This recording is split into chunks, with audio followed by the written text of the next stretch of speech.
Hey everyone, how's it going? So today I thought I'd take a little break from my normal builds while I actually kind of caught up on them. I'm a little bit behind on everything, and I would show you how I took this inexpensive little Raspberry Pi. This one's a Raspberry Pi 4, and I installed a program called TerrariumPI on it to control all my enclosures. This is a little known tool. I just know some people know about it, but I don't think enough people know about it. Yeah, in the hobby, there's a lot of controllers that we get sold that are really quite expensive that I don't think have near as many features as what this does. So today I'm going to go over it. I think I'll start off with a quick overview of it and show you all the features it has, and then I'll go and show you how to install everything. So with that, let's get started. Okay, so before we get into the install, I thought I would give a quick overview of Terrarium Pi and some of its capabilities. So this is the dashboard. This is the page that will come up when you first log into it.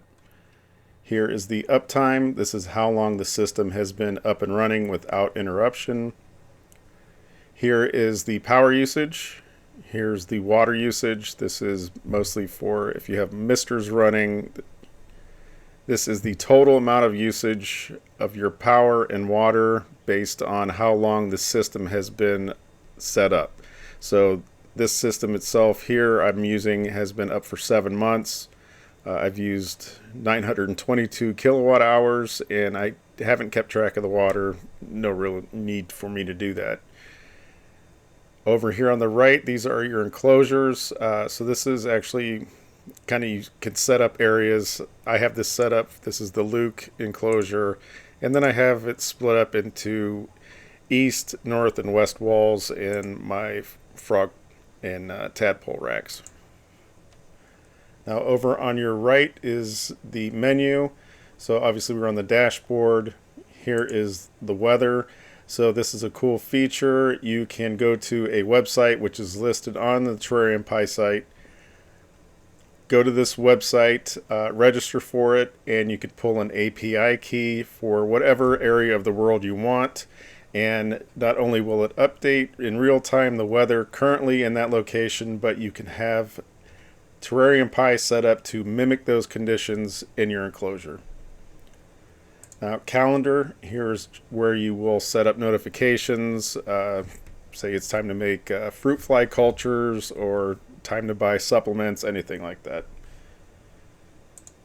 Sensors. So right now I just have a temperature sensor in my 450. I used to have a humidity sensor in there, but those things don't last more than a few months. I think the one I had lasted maybe 6 or 7 months.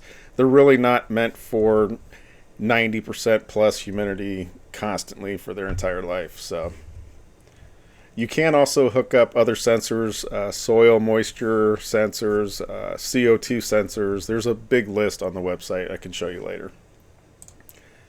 Relays, here's where you will add relays, and you can also view the status of them. If they are on, this will be green. This shows you a graph of their state throughout the day. Here you can see this is just a simple on and off, and this one is the lighting in the 450. So I have this on a dimmer which will simulate sunrise and sunset. Buttons, I think buttons are used mostly as door sensors, so you can put the door sensor on an enclosure. Again, this is probably more for reptile keepers. If the door is open, you'll have a notification here that you forgot to close the door. Webcams. So webcams are kind of cool. Not only can you just hook it up to your Raspberry Pi and watch your animals from your desktop, but you can also set TerrariumPI up to be accessed remotely, and you can log into it and you can view your animals if you're away, or you can also set up a streaming service to stream it to whoever you want to. Audio files, this you can set it to run at specific times of the day, or you can have certain triggers, like if your mister goes off you can have an audio sound. I had it set up once for a short time for my mister, so every time the mister would come on, the audio file would kick on of a rainstorm. So, but it was only for 20 seconds, so it wasn't really something I stuck with, didn't need to. Enclosures. So this is where you will add your enclosures. Here I will bring up the list. So this is how you split it up. So the Luke tank is all on its own. The east wall, these are the enclosures I have on there. Not just enclosures, but like here's the Mist King is hooked up to this one. You can have fans hooked up to here, anything you want pretty much. The system down here, this is the status of your Raspberry Pi. So here you can see with all these enclosures I have connected, I'm only at 3.75% load. Granted, everything is off right now for the most part. Memory usage, I think this is a 4 gig Raspberry Pi, and I'm only using 238 meg. Disk usage, all these enclosures I have is almost 8 gigs. So yeah, depending on how many enclosures you have set up on here will depend on the size card you'll have to use. Now here is where you will get your notifications. This is the settings area. This is kind of important here. This is where you can set up your currency if you want to use the calculator for power usage. This is where you will set up your measurements, your distances and capacities. There's Miros. I haven't used this, but this is where you can link it to TerrariumPI, and this is your profile. You can add a picture of your enclosures, whatever you want to do, how you want things displayed, and so on. And you can also check the log out to see what's been going on with the system. If you have any errors or warnings, you can click this and it will just display those. And you can also restart, reboot, and shut down the TerrariumPI remotely from your computer.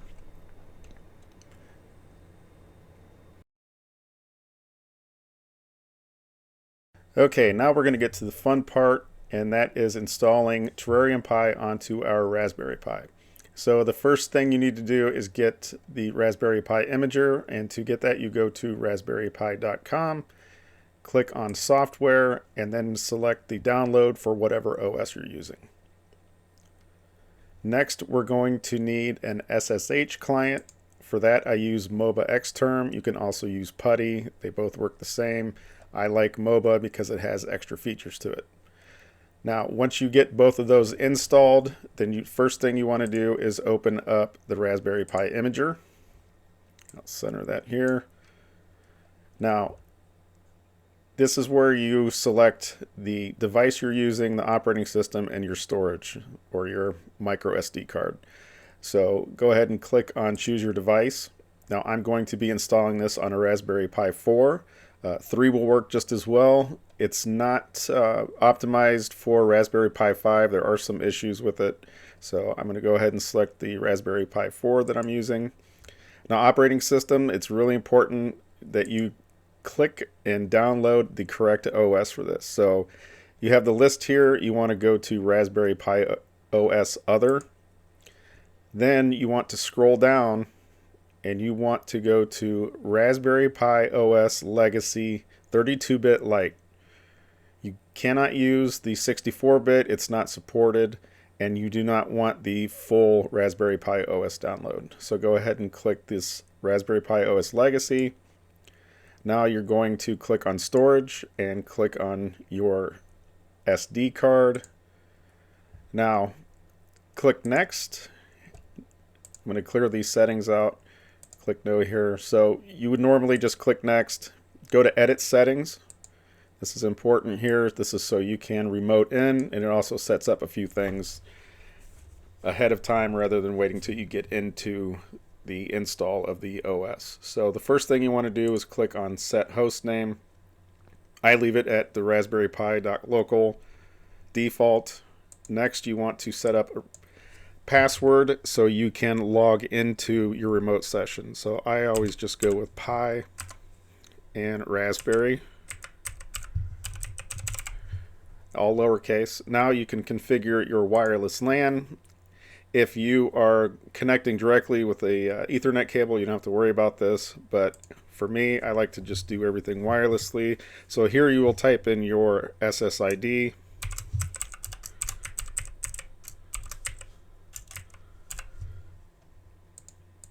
A little bit of a typo there. All right, now your password.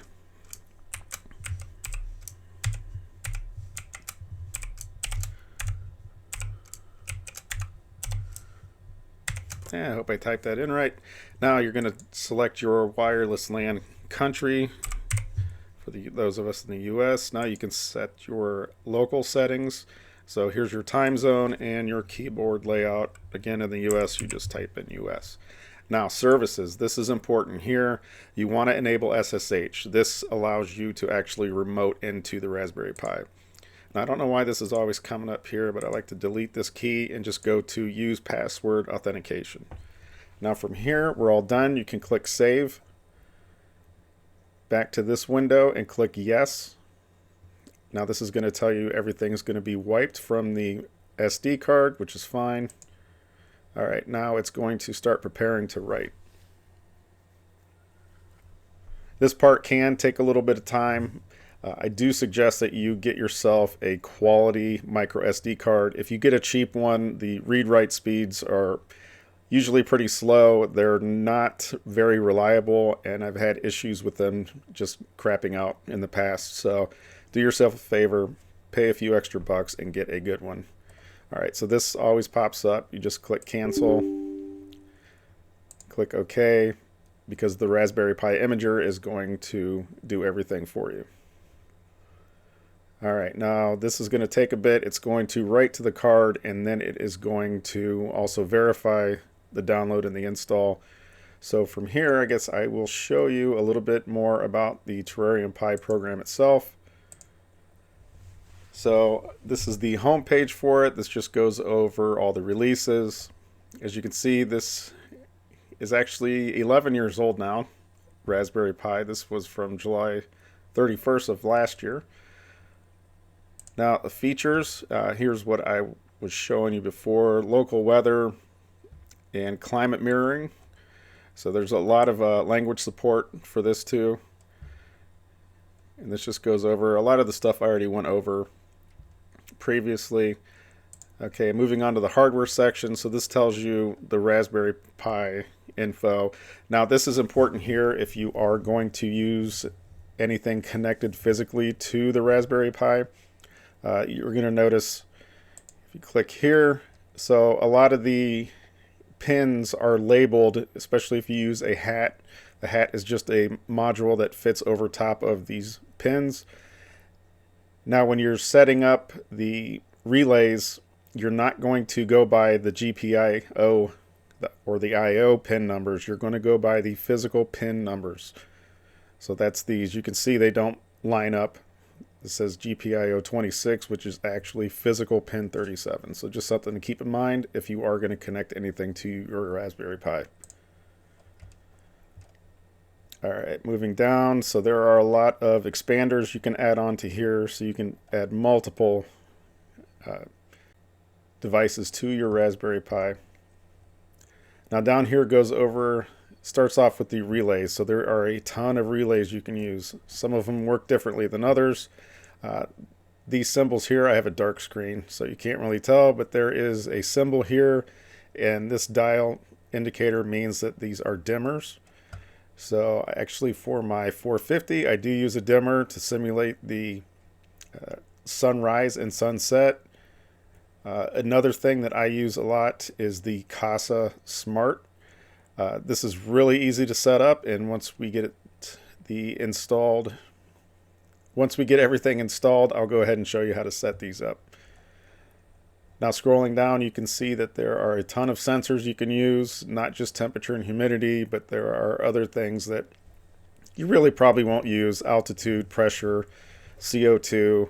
There are pH and soil moisture sensors, so that's another cool thing.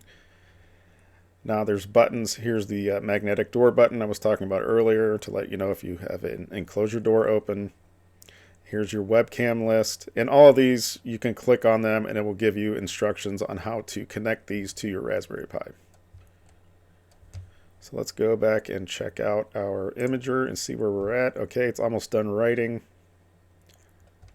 So it will verify after this. That takes a couple minutes, so I'll go ahead and just pause here and come back once it's about done verifying. Okay, so I'm back. This only took about 3 minutes. So it is done finalizing. Okay, now you click continue and you're ready to pull your micro SD card out, insert it into your Raspberry Pi, and then apply power to it. Okay, so I've inserted the card into my Raspberry Pi. I plugged the power in. We don't need the imager anymore. We can go ahead and close that out. Actually minimize this window here, and now I will bring up the MOBA Xterm or PuTTY if you want. Slide that over. Okay, so I've already got it here, raspberrypi.local. Remember, that's the address that you set up in the beginning of the imager. So I can go ahead and click on here. Now, if you obviously you don't have this in here already, to get to this address, you just type in raspberrypi.local over here. I'll double click this. It doesn't seem to be ready quite yet. Nope. So we'll just give it a few more seconds. Now it does take a little bit of time because the files do need to open up and everything needs to load onto the Raspberry Pi.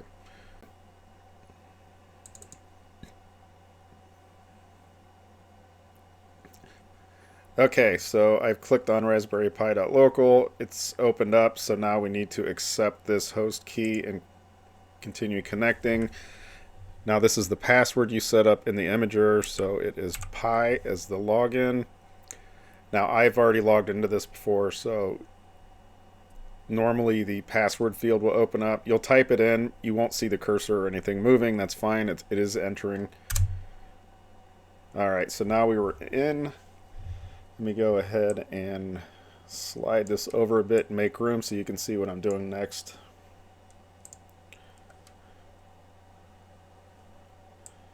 So here we want to get both of these in the screen. Sorry. Alright. Now we're going to go to install. Now if you scroll down, a lot of this stuff is for a Docker. We're not going to do that. We're going to do a manual. So the first thing you want to do is copy this over. This is to install Git. So you copy and paste. These usually go pretty quick. There's only a few things you need to do here. Once we do go into the install itself, that will take some time, so we're going to pause there when we get to it. Now that that's done, we want to go ahead and clone TerrariumPI into our Raspberry Pi folder. So you will copy this, paste it into there. Oh, copied too much. Alright, let's try that again. Just hit the copy button and paste. Alright, now it's cloning TerrariumPI into the folder. So this again will take a few seconds to do. If you see any gaps, it's because I'm probably pausing a lot of this just to save some time on this video. Okay, now that that is done, we're going to copy this and paste it in. This is your changing directory CD into the TerrariumPI folder. Now you are in the TerrariumPI folder. You're going to select the sudo install.sh, paste it in there, and now we're going to start installing. Okay, so TerrariumPI is going to be installed to run with user Pi, so that again, Pi and Raspberry is the password. You want to continue, click yes. Here you will click on whichever continent you are on. Here's your time zone. Okay, it's going to remove unnecessary programs, unneeded ones to free up some disk space. Go ahead and click yes. And now click OK to have the installation and grab yourself a coffee, as it says. So this will take a little bit of time, so I will pause it here and come back once it's ready. Okay, so the install is about to complete here.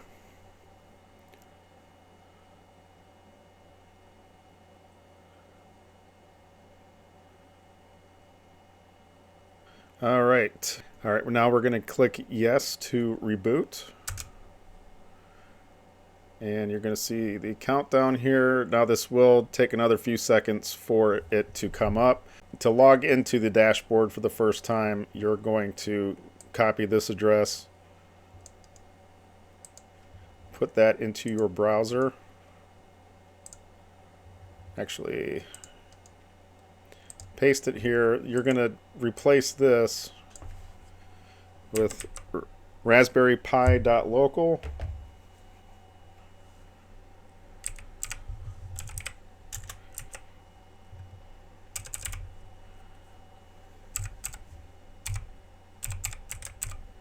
colon and port 8090, and we'll see if it's loaded up yet. Nope, hasn't loaded yet. It will in a few moments.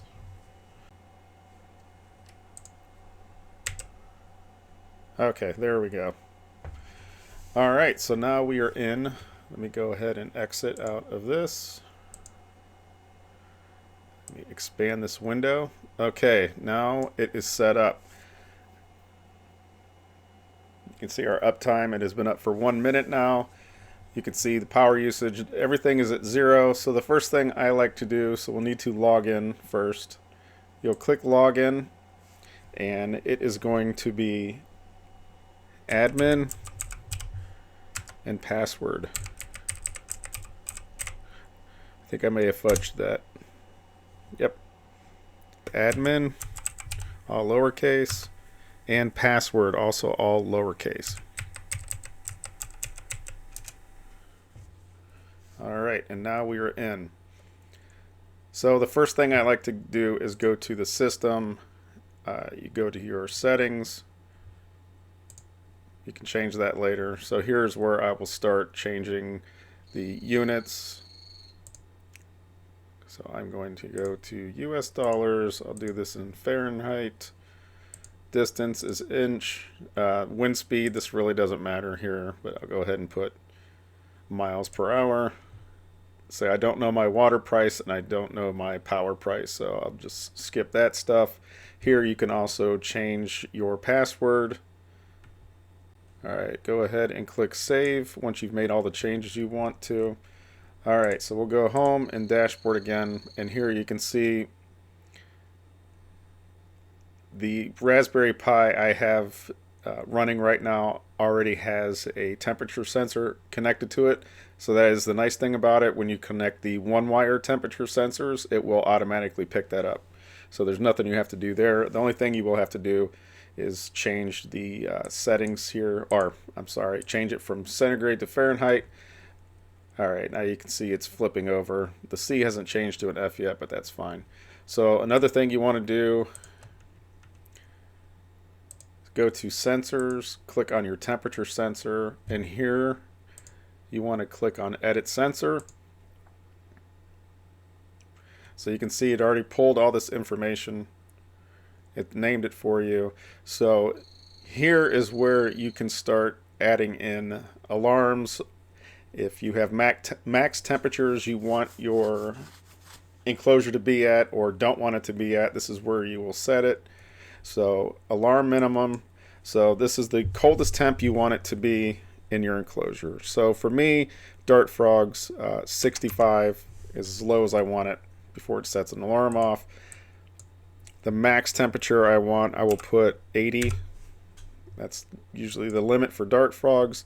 Now, limit minimum and limit max are the range you want the temperature to be read at. So here I'll put 50. If my enclosure gets below 50 degrees, there's something seriously wrong with my house, not the enclosure itself.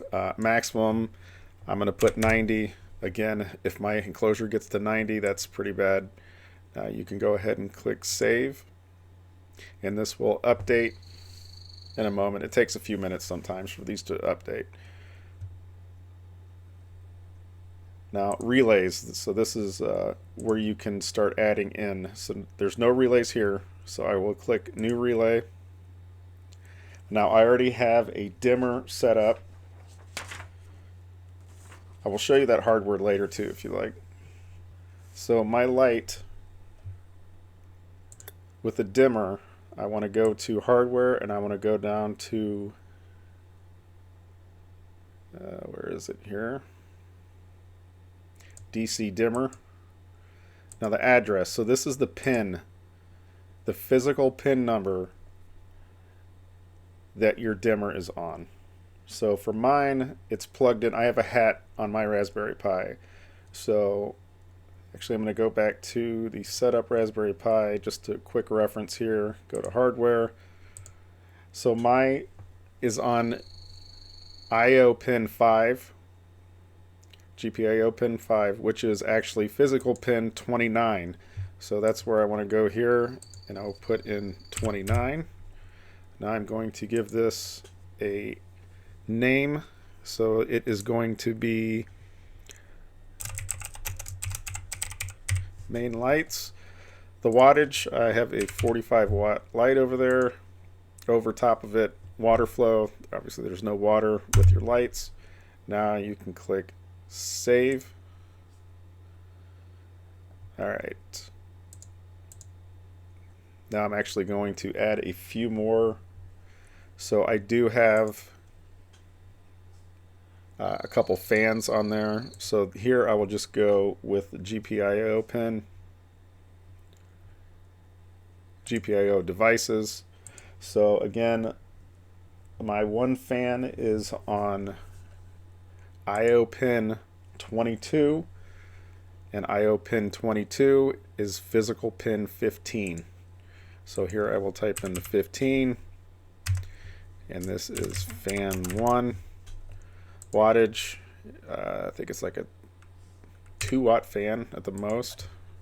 It's a small PC fan. Water flow is 0. Go ahead and click save. So I won't go into the entire setup I have, so that's basically what you're going to do to add these relays. It's still reading in centigrade, but here you can see where it has taken this wide range from 0 to 100, and it has squeezed it down to the range between 50 and 90. Alright, so here are the relays. Now they're going to show nothing right now because we need to go in and set up our enclosure itself and the timings we want.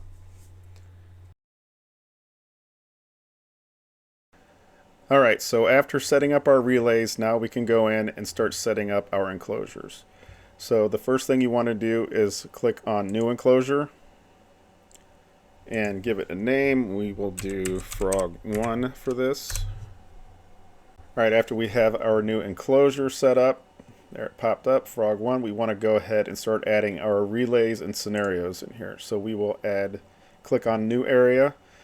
We're going to select our enclosure, which is the frog one. That's the one we just created. Type, I'm going to do lighting. We will name this, and we will do daylights.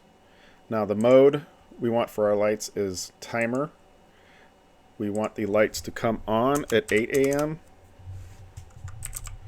And we want the lights to go off, 12-hour period, at 8 p.m. Now we need to select our relay, which is the main lights. Okay, now once I selected that, you'll see that there is a dimmer on and off duration. So the dimmer on means that at 8 a.m. it's going to start ramping up from 0 to 100 over 30 minutes. You can change this to whatever you like, actually all the way up to 180 minutes. Quite a long sunrise, and the same thing for the sunset. I like to leave mine at 30 minutes. Now, so important here, now this, as I said, these lights will start to ramp up at 8, and the same thing for the off duration. They will start to ramp down at 8 p.m. So the lights will be completely off at 8:30. So now we go ahead and click save.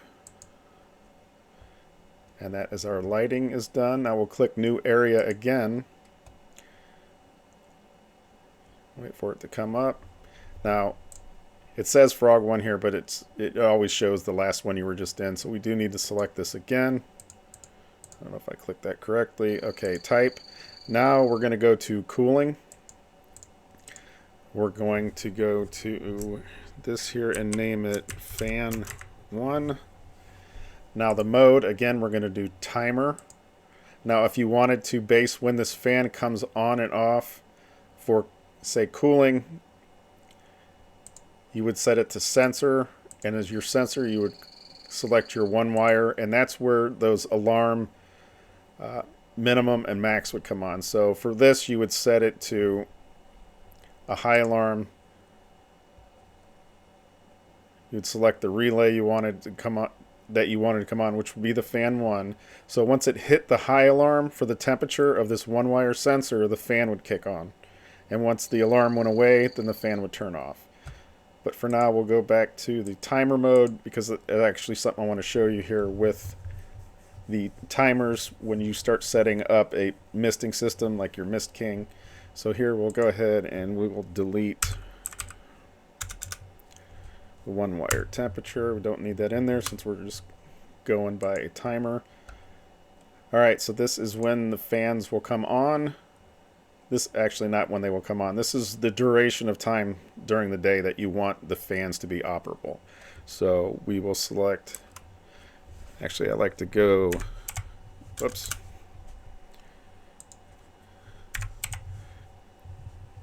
I like my fans coming on an hour before just to get air moving in there. So 7 a.m. And I choose usually to go an hour after the lights are off. Boy, I just can't seem to be able to type today. So 9 p.m. Alright, so if you don't want your fan on the entire, 14 hours, you'll go here to on duration. So this is the amount of time you want your fan on. So starting at 7 a.m., the fan is going to come on for 30 minutes. Now if you don't do anything else, it's still going to stay on all day long. So here is the amount of rest time you want after the 30 minutes. So just for a quick example here, 60. So this means that at 7 a.m. the fan is going to come on for 30 minutes, then it's going to shut off and stay off for 60 minutes. At the end of that 60 minutes, it's going to come back on for 30 and so on. It'll keep alternating. And I'll show you the scenario wizard here in a moment, which shows you, it gives you a better visual representation of what's going on. So once again, once we have that, we're going to select our relay. We don't need a delay or anything here. So we'll go ahead and we will click save. Alright, so now for the scenario, if you're going to connect a mister. So here once again is our begin time and end time. So this is the operating window. Now this next, the timer periods, this is done in minutes here, so you can't do seconds in this area.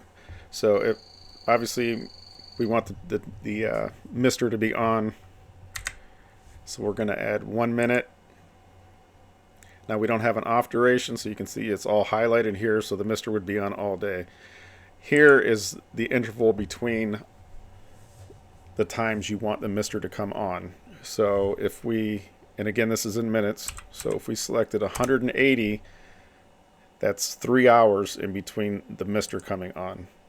But again, we don't want the mister on for a full minute each time, so here is where you will break down this minute into seconds. So say you want your mister to be on for 20 seconds, you would enter 20 here, and the settle time is basically just the rest of this 1 minute, which is 40 seconds. So the nice thing about this is you can actually break it down. You can zoom in and you can see that here's your 20-second on duration and your 40 seconds off within this 1 minute. You zoom back out. So if you wanted your misters on more than that every hour, you would put 60, and you can see how many times during the day your mister is going to be on, which this looks like a flood waiting to happen. So I will go back to 180 just for this example, and this is how you would set up your mister in seconds.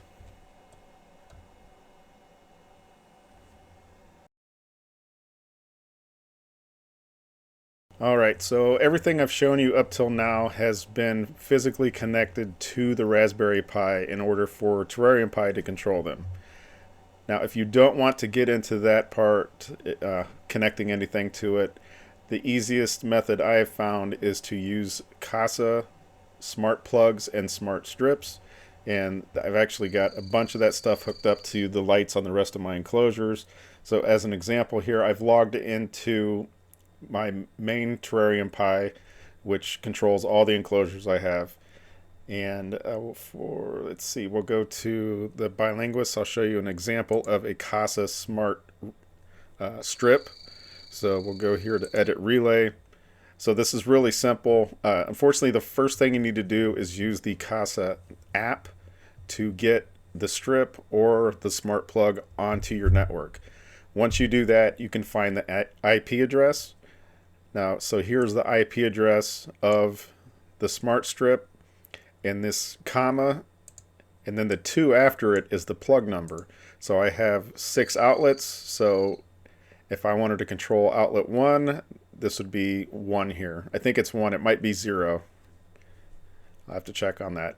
But anyways, it'll pop up. Once you add the Casa smart plugs or the smart strip to your network and you hit scan relays, TerrariumPI will pick them up. So that's kind of a reason why I didn't want to run that on the device I just set up, because I don't want to mess anything up in there. So anyways, this is where the address goes. This is the socket number. Here's the name. I didn't add any wattage here. That's kind of odd. So I think I have a 15 watt light over top of those. 0. And you would just hit save. Let's see. I think this is another good example here. Edit relay. So this is just, yeah, here we go. So this is relay number 3. Can't remember if I have anything on. Some of these I have on all the time just because I have different things like water pumps and stuff like that hooked up. So, but that's how you hook up a Casa smart relay or smart plug.